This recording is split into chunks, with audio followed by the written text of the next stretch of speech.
राधा वल्लभ श्री हरिवंश। महाराज जी, आपके चरणों में कोटि कोटि प्रणाम। महाराज जी, जब भी मैं पढ़ने की कोशिश करता हूँ तो मेरा मन एकाग्रचित नहीं हो पाता, मन में कुछ और चलता रहता है, पढ़ाई में मन ही नहीं लगता। मेहनत करने के बाद भी सफलता नहीं मिल रही। महाराज जी, कृपा मार्गदर्शन करें। उद्देश्य ठीक हो जाएगा तो मन लग जाएगा। उद्देश्य हमारा गलत है, अभी पढ़ाई उद्देश्य नहीं है। अगर ठीक से उद्देश्य बन जाए पढ़ाई का तो कैसी बात करते हो। उद्देश्य में बहुत बड़ी ताकत होती है। हर कष्ट सहते हुए अपने उद्देश्य की पूर्ति में कदम नहीं लड़खड़ाते, जिसका उद्देश्य बन जाता है। उद्देश्य बन जाए तो ब्रह्मचारी हो, उद्देश्य ठीक हो, एक बार पढ़ लोगे, 1000 वर्ष अगर जीवित रह कभी भी पूछ लो बात आ जाएगी उसके दिमाग में। अब नाना प्रकार की क्रियाओं से ब्रह्मचर्य का नाश करे, अपने उद्देश्य का नाश करे, तो फिर यही बातें होती जो आप कह रहे हो। कक्षा 9 पढ़े, व्याकरण नहीं पढ़े, शास्त्री नहीं पढ़े, कहीं दूसरी जगह ऐसे नहीं गए कि बैठ के सत्संग सुन के और सीख के बोल रहे, तो भगवद आश्रित हो जाओ सब। अब आप खुद समझना हमारी बात को, आप खुद अपना नाश कर रहे हैं। ब्रह्मचर्य का नाश, वीर का नाश, जीवन का नाश है। ब्रह्मचर्य अगर सही है, आपने किसी तरह इधर उधर तो ये प्रश्न ही नहीं रहेगा। जिधर दृष्टि डालोगे उधर जय होती चली जाएगी। आजकल के बच्चे, नौजवान इसको मनोरंजन समझते हैं और उनको सलाह भी ऐसी मिलती है कि हम जैसे बोल रहे हैं ब्रह्मचर्य के लिए, तो डॉक्टर और आपको जो इधर सांसारिक प्रोत्साहन देने वाले हैं वो आपको सलाह देंगे।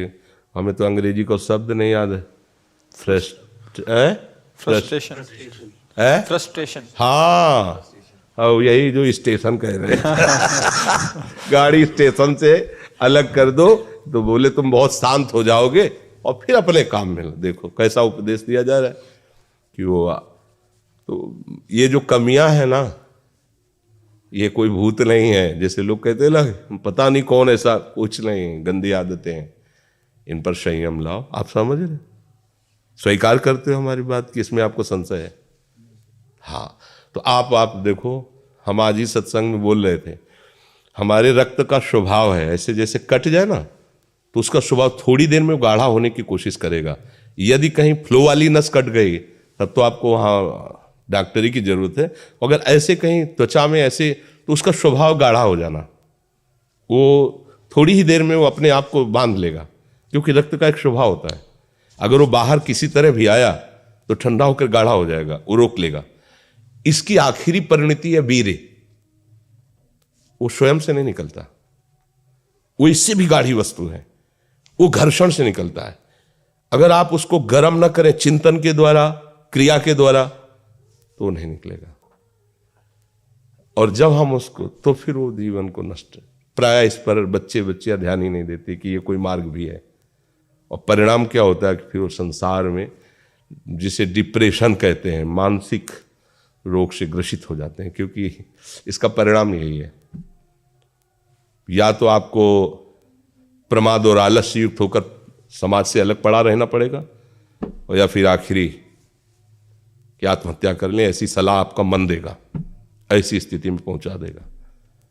इसलिए हमें लगता है जब तक ब्याह न हो तब तक ब्रह्मचर्य से रहो, ब्याह भी हो जाए तो संयम से रहे।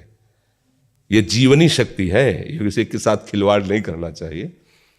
पढ़ाई लिखाई वो कैसे तुम्हें बताए, अभी आप छेड़ना मत।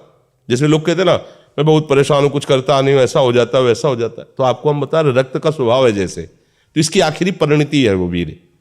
उसका स्वभाव नहीं है बहना, उसका स्वभाव ऐसा है, उसको जब तक ताप नहीं लगेगा तब तक वो बाहर नहीं हो सकता। आपने गलत अभ्यास किया, माना 2-4 महीने 5 महीने वो अपने अभ्यासवश पतित होगा, लेकिन आप छोड़िए, उसका चिंतन छोड़िए, उसकी क्रिया छोड़िए, अपने आप वैसे हो जाएगा। जैसे रक्त है, आप 1 महीने में देना शुरू करो, जो देने का नियत कितना, 100-200 ग्राम 500 ग्राम जो भी दिए, 300 जो भी आप दीजिए, हर महीने तैयार हो जाएगा। और आप ना दीजिए तो आपके शरीर को अभ्यास हो जाएगा, आप दीजिए तो शरीर को अभ्यास हो जाएगा। वो शरीर, अगर आप रोज 300 तो फिर क्या होगा? आप मर जाओगे। समझ रहे हो ना? ऐसे शरीर की क्षमता, जैसे डॉक्टर जन के देखते हैं तुम्हारी क्षमता नहीं खून देने की, चलिए, क्योंकि अगर निकाल लोगे क्षमता नहीं तो उसकी हानि हो जाएगी। हाँ तुम्हारी क्षमता है, तुम्हारे अंग ठीक है, तुम स्वस्थ हो, महीने में ऐसा या जो समय अवधि, सोचो रक्त की आखिरी परिणति वो है वीर्य, और आप क्या कर रहे हैं? रोज कई कई बार। आपका परिणाम क्या होगा? अगर रोज वो खून निकाला जाए तो आदमी की हालत क्या हो जाएगी? खून की आखिरी परिणति है। अन्न रस जो हमने पाया उसकी परिणति धीरे धीरे परिवर्तित होते हुए मांस, मज्जा, रक्त, इनके वो आखिरी सप्तम धातु है वीर्य, और उसके साथ ऐसा खिलवाड़, कैसा जीवन होगा आपका? तो इस पर कोई विचार ही नहीं करता, समझता है तो केवल बाबा जियों का विषय। नहीं, आप मनुष्य शरीरधारी हो, आपको भी संयम से चलना है, और जब तक ज्ञान हो तब तक तो संयम से ही चलना चाहिए। बच्चे बच्चियों को तो गृहस्थी में अच्छे गृहस्थ बनेंगे जाकर, फिर उनकी हानि नहीं हो पाएगी उतनी। अब पहले से ही तो फिर अब वो पढ़ाई में मन कैसे लगे जब आपके पास पढ़ाई वाली सामग्री ही नहीं रह गई है? पहले क्या होता था, जैसे गुरुकुल में स्मृति आपकी कमजोर हो रही है तो मेधा शक्ति बलवान करने के लिए ब्राह्मी उसको पिलाई जाती थी, ब्राह्मी है ये चीजें। क्यों?